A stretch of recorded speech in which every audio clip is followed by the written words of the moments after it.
Hello everyone, welcome to podcast 11. How are you all doing today? How is it going? How is your life? So just comment below so that I can read out your comments. So Karthik Bhaskar, a product marketing strategist with 9.5 years of experience across startups and MNCs. From building financial products for students back in 2019 to now leading FindX, a consulting firm that crafts revenue-driven marketing and product strategies.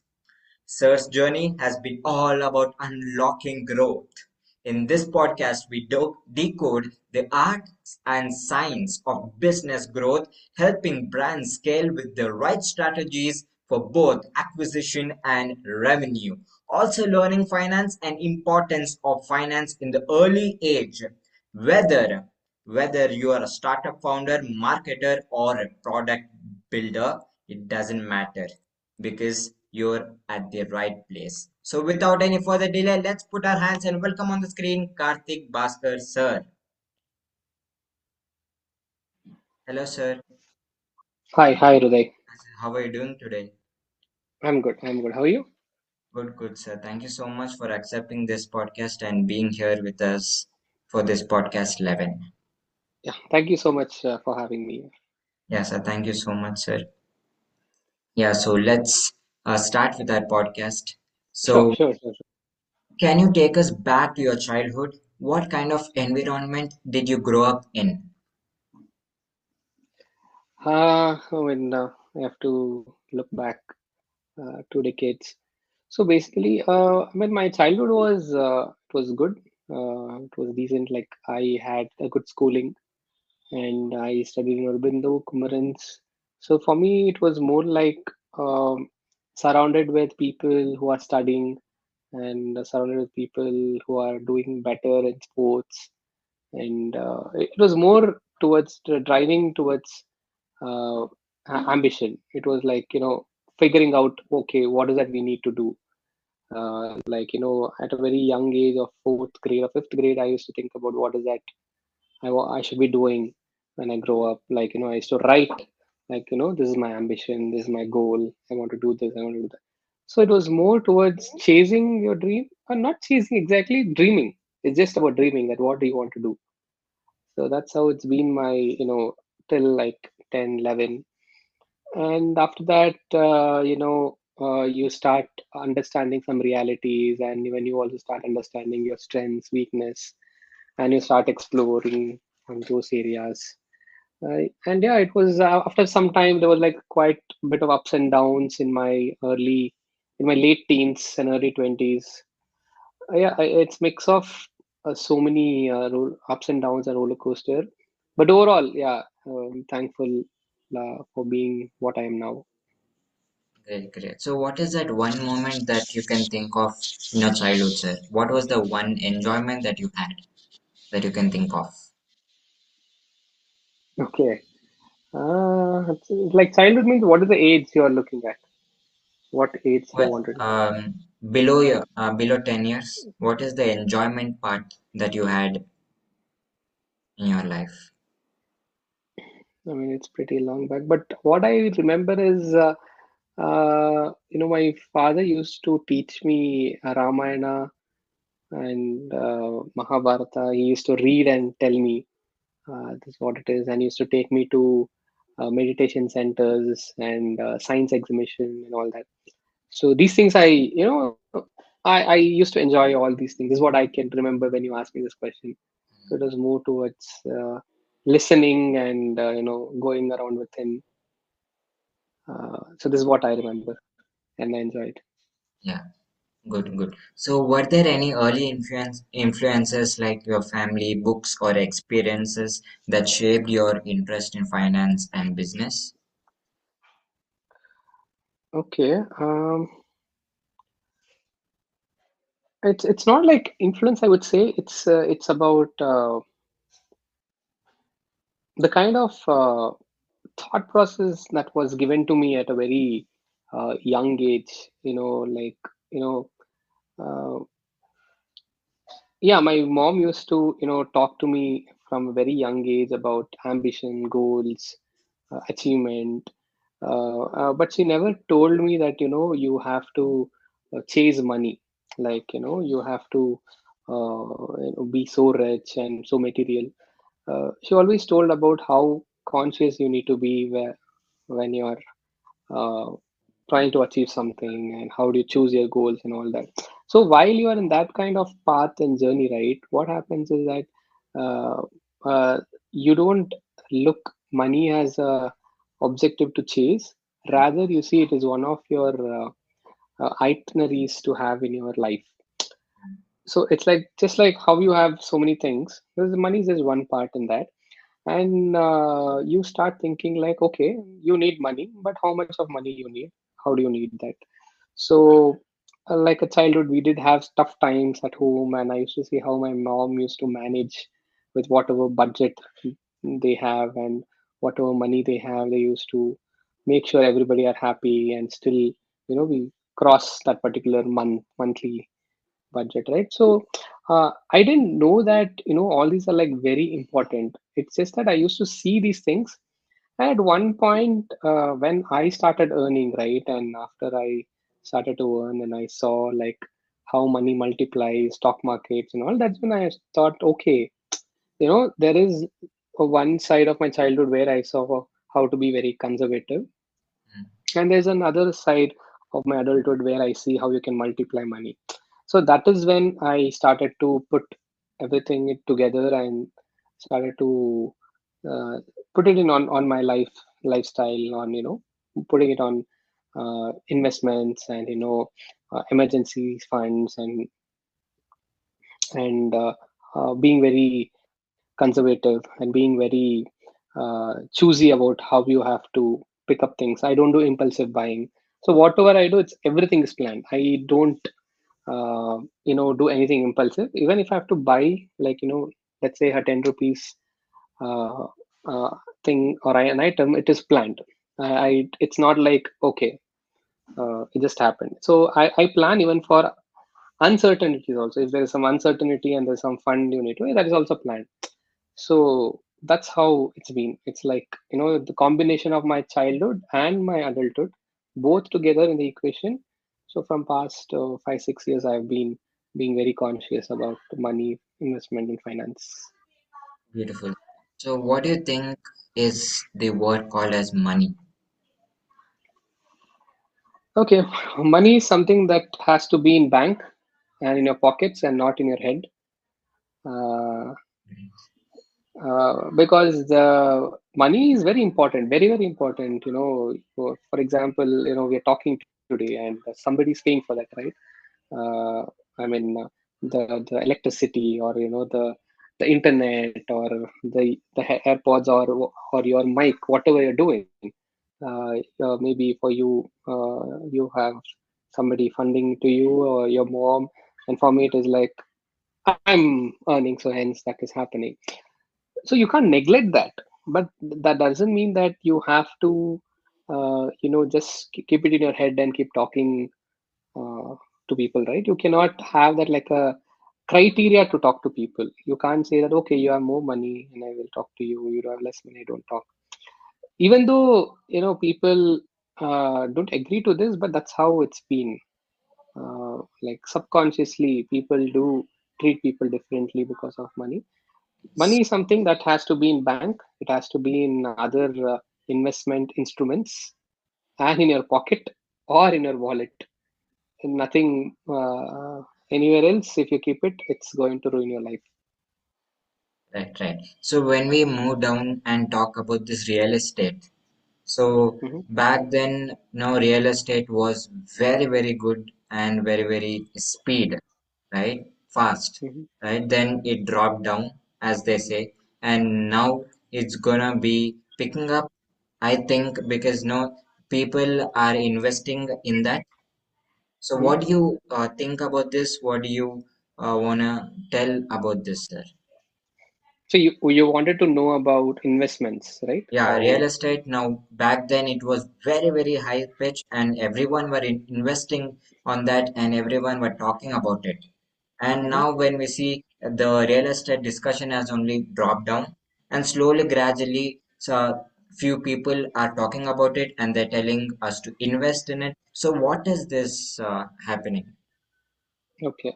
So, to talk about real estate, I might not be the best person, but if you want me to talk about uh, on why anybody has to invest or why anybody has to know about investment from a young age, I can definitely talk. But overall, about real estate, it's a different game. It's all about demand and supply. It's about uh, you know uh, how well that particular locality is developing and how much price are you willing to pay.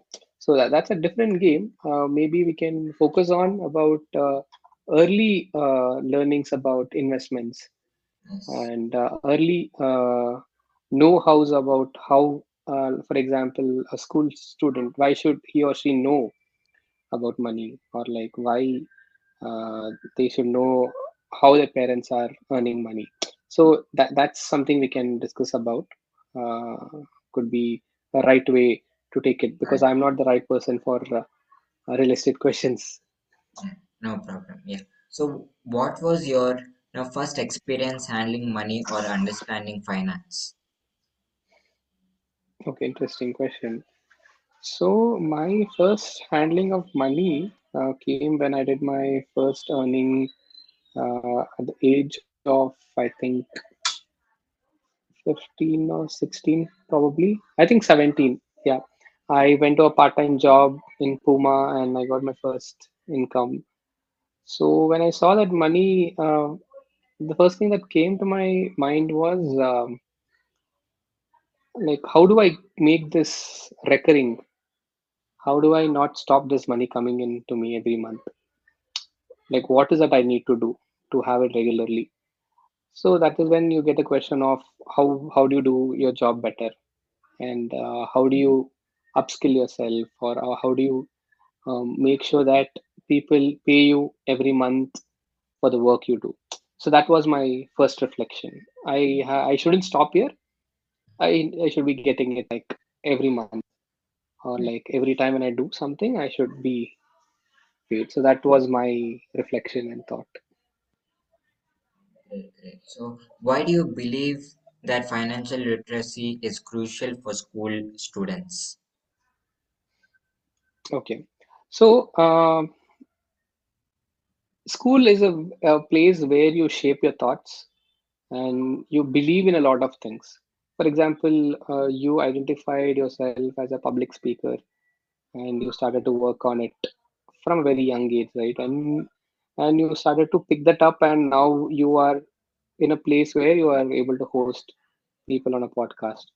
How did that happen? Because they taught you about public speaking, and you identified yourself, and it grew, right? And after a point, nobody, I don't think so, anybody who taught you for your first public speaking might be even helping you now, because they would have, you are on your own now, right? You know what to do, you know how to call people, talk people, and you're doing it. Similarly, if you learn money at a very young age, you will know how you get that money, where to put that money, and how to grow that money. Like where to invest, how to save, and how will that money help you in future. And most crucial thing is kids should know how parents are making money. Because sometimes when I do ask school students, when I was doing that financial literacy product, people, I mean, students used to say they get it from card. Nobody was like till trying to say, they go for a job, they get salary, and the salary is withdrawn from your ATM card. So when that is a situation, they will not understand the value of money at the age of 18, 19, 20, and you end up spending all your money that you get. Let's say somebody is getting 25,000 salary. It doesn't mean that you have to spend all 25,000, right? Like every month I'm going to get 25,000. You get 25,000, you spend 25,000. That's like, I mean, that's a very horrible lifestyle, right? Right. You can't go and educate them at that age. Like how you got educated about public speaking at school, and now you know the importance of that. And if anybody comes and tells you anything, you know how to take that decision. Likewise, if you Just tell them about what is money. If you get 25,000, you have to spend 20%, you have to save 20-30%, and you have to save some amount of money for emergency. And at the end, for yourself, for partying or going out with friends, you just left with like 4 or 5,000. So you become mindful. Okay, this month my budget is 4,000, so I can only go to these places, or I can only do these things. Your decision making becomes better, and your planning becomes better. If you wanted to go to some holiday, you will start saving for that, and you will know what kind of upskilling you need to do for yourself. Saying, okay, this job is paying me 25,000. How will I get 4 times? What is that I need to know? When I do it 4 times, what are the things I can achieve? How fast I can go or how slow I can go?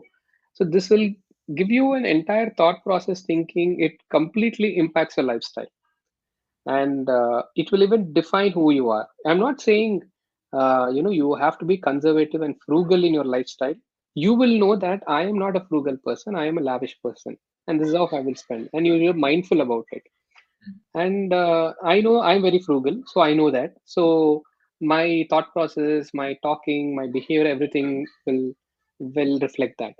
And if the moment you understand who you are with respect to finance, you are very clear about things. This is what I'm going to buy because I am like that. This is what I'm going to do because I'm like that. So it defines you as a person. To know that, you have to start early. Only when you start early, you grow and evolve with time. So what you explained, I understood that now three stages, that is mindset, knowledge, right? And now about planning. Yeah. I wanted to ask you, like, how did you have your journey with your public speaking? When did you start? Yeah. And Mm. So yeah, when I was, maybe 16 years, I started this. So when I started my journey of this, so basically I didn't get certified when I started this. I just wanted to make some videos and just upload it. So 1 year I did this, making short video quotes, motivational speaking. Then after 1 year, I understood that something is missing, something is going wrong. I'm not able to specify on those particular words that I want to speak. So my body language wasn't good, and my way of communicating at the right spot on the right time, I couldn't get that done. So after 17, that is last year, right, 2024. So then I went to few courses, I learned, and I picked up a mentor for my own self. I invested in myself, right? So I put out this quote in my sessions that don't invest on yourself, invest in yourself, right? So when you invest in yourself, everything goes in yourself. Everything you are multiplying in yourself, not outside. Outside means it's the universe, it's the other people around. Just you're doing for them, others, not for your own self. So when I understood that, and I had two questions when I found out a mentor, and when I started to get certified to become a public speaker and a motivational speaker to coach, train people. So those two questions were, if not now, then when? If not you, then who? These two questions define my life, and I am here doing podcast and interviewing most best people, best coaches. nice. So this was when you identified at a very young age, like maybe in eighth standard or seventh standard, Now I was and at ninth. ninth standard. Yeah, somewhere around there. So anybody who starts at that age, right? Like even with respect to finance learning, it's better for them to be mindful in the ages to come by, right? So that's why it is very important for anybody to know about it at a very young age. Yeah.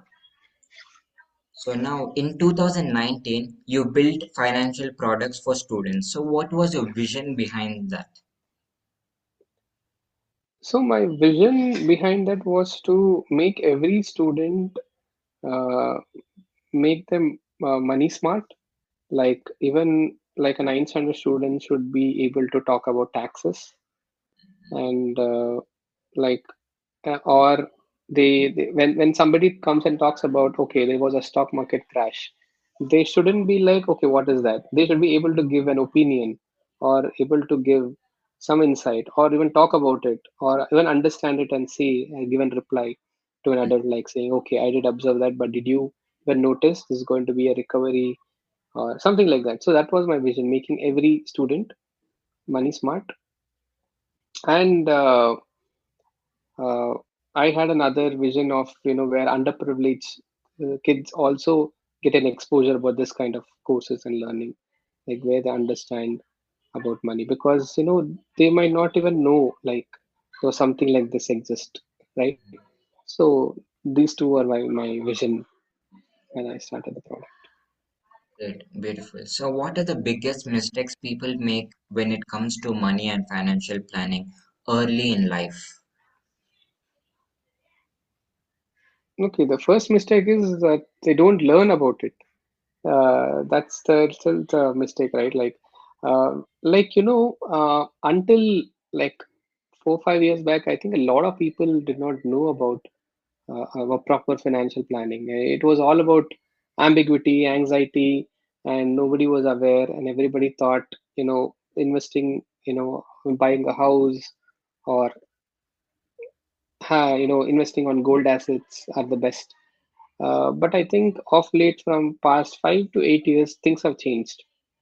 People are investing in stock market. They are understanding about it. They know what is the return they get, and they people are understanding between long term and short term and medium term investment, and they uh, what are the instruments they can pick. But still, there is a lot of scope for people to know about it. But the first mistake, like a lot, like when I didn't know a lot of things, that spending all the money that you get and later wait for your next month's salary uh, to meet your expenses. So that's a very horrible lifestyle, and nobody knew that this was wrong, and very few people knew you have to save and you should not be spending. So learning is very important. As much as you earn, so you should learn about handling money. That should be the priority. So, the thing is getting the right knowledge. Yes, yes, you should know. And getting the right knowledge, it's become very challenging because there are like so many people talking about, you don't know who to follow and who not to follow. So that's why you need a formal structure, and that's why you need institutions, because people believe in schools and colleges, and they believe if they say it will be right. So I think all the schools and colleges should come up with a step to make this as a mandate and make people understand about, you know, financial education is important. Beautiful. So now, how can parents and schools play a major role in this financial independence? I mean, not independence, financial education, because uh, financial independence is about, it's a different topic altogether. Like Okay. it means that even if you're not working, you're able to earn your Right. uh, expenses. That's financial independence. For education, first thing what parents has to do is they need to involve their kids in their monthly and daily calculations of budget. They need to involve them. They need to know, okay, this is the money we have, this is what we're going to spend, and this is what we are going to do. And only then they'll get transparency and clarity that, okay, this is what is happening. And otherwise things will go haywire, and students kids will never know that why my parents are not buying with us or doing that. So they need to involve their kids in their monthly budget calculation. And school also plays a major role, like onboarding like products like financial products, have them in their daily curriculum, like in their making it as a mandate course for them to clear some exams, or take part in some financial education activities. So this is what is very much required, and it doesn't require a lot of efforts, just a shift in thought process, and minor changes in way how parents and schools think. This will definitely be a game changer. Get it. So now, what was your passion when you were in childhood, sir? Did you follow the same passion now, who you are today, or did it change? I mean, my passion was to get into entrepreneurship and work with, yeah, basically get into business. Yeah, that was my passion, and yes, I am doing that. And yeah, there's a lot to go and a lot to learn and a lot to explore. Pretty much whatever I have been dreaming about and trying to do, I'm in that path. I'm yet to achieve a lot more. Great, great. So all the best for that. Yeah. So now you have 9.5 years of experience in product marketing. So what drew you into this field? Okay. I mean, like, there's nothing like that made me drive here. So basically, what was like is like, you after college, even I was figuring out what is that I want to do, and what is that actually makes me feel happy when I work. That's what was my question. Like, am I the person who would get into my regular IT, not IT job, like get into coding, or build products and all that, or am I a person who would be into the finance side? So I was just trying to find where I would find myself, like, I like doing this job. Like, I don't have to think like, okay, I have to go tomorrow again to do this job. So while searching for those questions, that's how I ended up in this career. And yeah, it's been like a lot of ups and downs and roller coaster, and still, yeah, figuring out. But I could say that I'm definitely doing something that makes me happy while Great, working. beautiful, sir. So now, did you have or do you have a coach or mentor in your life who can coach you in this direction or who's supporting you to do these things? So how important do you think that coach and mentor can play a role in person's life? So I think after a point, you don't have to have a coach, because your being self-aware is more important. Because not anybody is interested in your life apart from your parents. Nobody is really interested about what you want to do. So for me, if I ask me coach, advisor, etc., what do you name it, I would say it's my mother, because whatever it is I discuss with her, and any solution I get out of that discussion is pretty much has worked well and makes sense. So that is how I see. Externally, coaches, as in, I do talk to a lot of people, like, with knowledge. I gather their opinions, and I process it, and end of the day, it is about what I want to do, and how is that going to impact.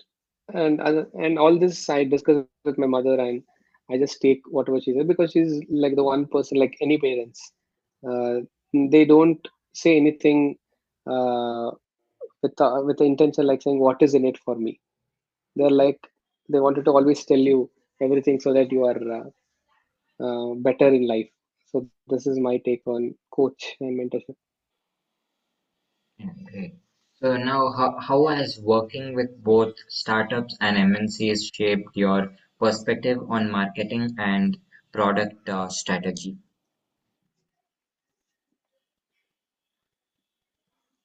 I mean, it has, it's two different games. Like in startups, the way you strategize is different, and in MNCs it's different. In MNCs, it's more of process driven. There's everything set, and you just have to follow the process. But in startups, it's about, you need to ideate the process, ideate the product, I work on the in the marketing and also build the process. So there are like two more steps involved. So both are two different games, and uh, the like you can't say this is tougher and that is tougher. Both comes with its own weights on your shoulders. Uh, it's about there's no different perspective. It's just that two are two different way of dealing with things. Get it. So, what is FindX, right? And how does it help businesses and marketing and growth strategies? Okay, so this was an accidental startup. Uh, so while I was also looking to have my next career jump, I saw people trying to I saw people trying to reach out to me for working with their team on marketing and help them in strategizing and all that. So that's when I came up with this firm name called FindX. So X is nothing but finding the business problem which is unknown. Hmm. Like even people who are like running the business, they might not know what exactly is the problem that is stopping them from their next growth. So I come in there, try to identify the problem. It could be product, it could be finance, it could be the team, or it could be anything. So I just find that problem and give solutions to them, and I even implement the solutions. So it's like I just go there and try to create some magic. So that's how it is. So that's how it helps startups. It's basically focused for startups, not for large organization, because I feel startups need more of these kind of solutions than large companies. So, this FindX, are you working on it, or have you done few, sort out with some startups? Yeah. That's been working. I've worked with like a few brands already. It's been like 5 months since I got into this, so it's going pretty well. Great. So, how is marketing evolving in 2025 and beyond? It's just that things are getting automated. That's the evolution I'm seeing. Like whatever used to have human intervention, the things are getting automated. But the downside of that is that when you automate it, uh, a lot of things get blurred, and you really don't get that the human touch Right. in your branding or marketing. So that's lacking. But otherwise, I see a lot of automation happening in the space of marketing. Right. So, what advice would you give to young entrepreneurs or aspiring business strategists? Okay, I mean, don't listen to any advices. Just keep learning. Just know that you don't know. That's the only thing I would say. Well, the moment you understand that you don't know, you will have that quest to go and learn about it, and you don't need anybody's advice. So just to be aware that you don't know. That's one thing I wanted to say. So, if they want to learn about this finance and get into this depth, and if they want to train themselves and get the knowledge of this finance, what can they do? So there are like many online resources available to learn about finances. They can look into that, or yeah, that's the best way to go. Like online resources, they can start there, or they start in the introspecting on their own finances. Like just take a data of your past 6 months bank statement and see where exactly things are, where you're spending, where you're not spending, and how much savings you are doing in every month. So the moment you see that, it reflects your lifestyle, it reflects your behavior, it reflects your thought process, everything. So start there, and to rectify it, there are like many online resources. People can look into that also. Beautiful. So, if you could give your younger self one piece of advice, what business or finance, what would it be? Uh, Actually, I don't think so. I need to give any advice. Pretty much things have gone well because you really can't go back and change anything. Right, At that particular age or for that particular time period, I've always done the best that I could do with whatever resources available. So there's no advice, and I've just been hungry for learning. So I think things have gone bad sometimes, but that's okay. That's how you learn, right? If right. everything is good, you don't learn anything. And Only when things go bad, you become a better person. yes, great. So, now what do you want to share few thoughts about this finance to the audience Uh, and about the business?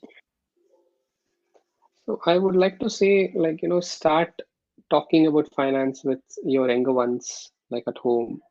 Like if you have anybody in the school or college, start talking to them about finance. Start talking to them about expenses, investments, and all that. It's okay to start talking about uh, about it at a very young age, and you don't hesitate whenever you have any tough conversations with your family or friends. When you think you cannot afford to it, or when you think that is too much, or when you think it is unnecessary, it's okay to bring that out and say, no, this is something I'm not comfortable with, and this is not the money I'm looking at. It start talking about money. Like if you say, "No, this is not right for me," just talk. So only when you start talking, people will understand that okay, you're not okay with this kind of this kind of setup. So start talking. Have money in your conversations. Super awesome. Sir. Thank you so much for sharing your knowledge with us. It's great to have you here. So, how did you feel coming to the podcast and sharing your views, sharing your thoughts? I mean, it's really nice, I mean, you started on your own, like, you started to talk to people, making your own social media accounts and posting. So it's a great start, and even even I'm seeing how we are doing from past few years. So it's something nice to be part of, where you're growing from scratch and building yourself. So yeah, that's nice. Keep going. Keep doing more and Mm, more episodes. yeah. Thank you so much, sir. So, thank you so much, audience. If you have learned something, please do comment below. So, don't forget to subscribe, like, and share this podcast to everyone that you would want to, so that they can also get this type of knowledge and they can also grow their business and also learn a little and get little more advanced knowledge about this finance. So, meet you in the next podcast. Thank you so much, sir. Thank you so much, audience, for being here Yeah, and thank you. being a wonderful audience to me. Thank you.